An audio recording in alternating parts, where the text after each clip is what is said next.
Today, I want to walk you through a case study that highlights why financial planning isn't about doing everything, but about doing the right things in the right order.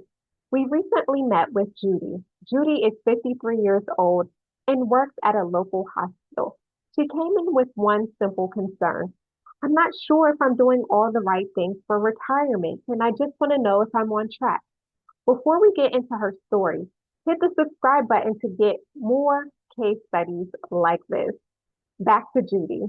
Ironically, her friends call her Mrs. Retirement because she's always thinking about it. But as we'll see, thinking about retirement and planning for it correctly are two very different things. Judy is married to Addison, who is 43 and also a nurse. He's currently in nurse practitioner school and working part-time, with graduation coming up soon. They have three children, ages 17, 16, and 14, which puts them right at the doorstep of college expenses. She told us she's hearing a lot of financial noise and isn't sure what applies to her. So we grounded the conversation in one principle we always come back to. Quality of life comes first, and that's personal. Judy has a pension through her hospital and about 15 years of service. Based on our estimates, if she works until around age 62, her pension could be about $3,250 per month on her life only, or about $3,000 per month with the 50% joint option for her husband. That joint option matters because Addison is much younger, which increases the cost of survivor protection. Judy's pension income will be taxable. She will not receive a cost of living adjustment on the pension, and it will continue to grow as she continues to work and earn more credit. When we added in Social Security of about $2,900 at age 67 or $3,700 at age 70, it became clear that future income is actually one of Judy's strengths.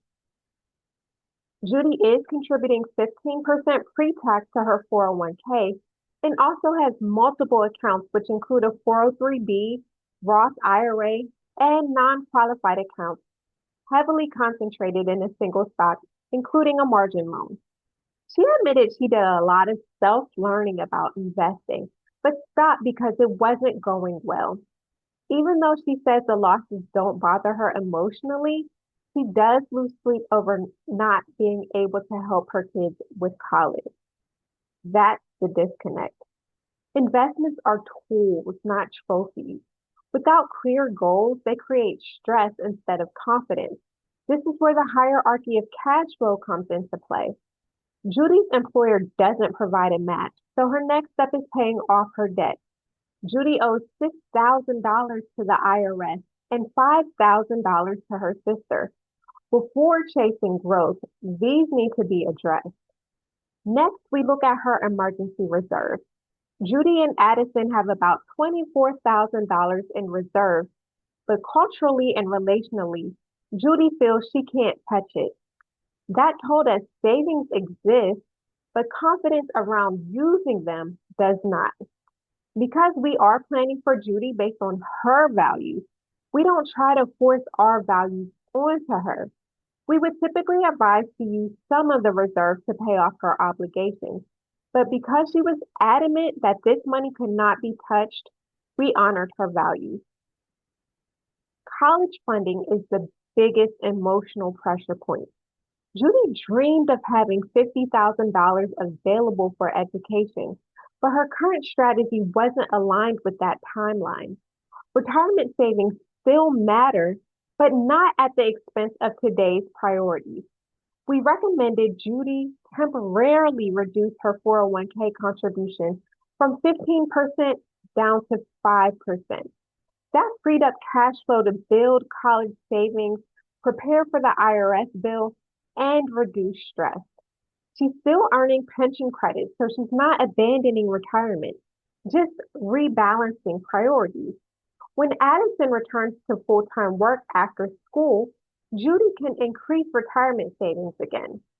We also discussed a potential Roth conversion while household income is temporarily lower, reducing concentration risk by moving away from individual stock exposure and using asset allocation based on when the money is needed, not emotions. And we reinforce an important truth. You can borrow for education, but you can't borrow for retirement. Judy felt overwhelmed, not because she was doing nothing, but because she was doing too many things without a clear order. Once we aligned her plan using the hierarchy of cash flow and focused on quality of life, the anxiety started to lift. She left the meeting hopeful and, most importantly, able to sleep better at night. Here are some lessons you can take away from Judy's story. First, retirement planning is about income, not just accounts. Judy has strong guaranteed income between her pension and Social Security, which reduces the pressure to oversave for retirement. Next, investments without goals creates stress. Judy had a lot of investments with no goal attached to the investment. So she was investing somewhat haphazardly. There should always be a purpose associated with an investment.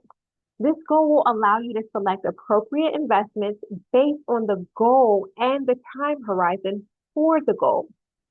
Next, cash flow order matters more than optimization. Maintaining quality of life for both now and the future requires you to be systematic in how you approach your cash flow.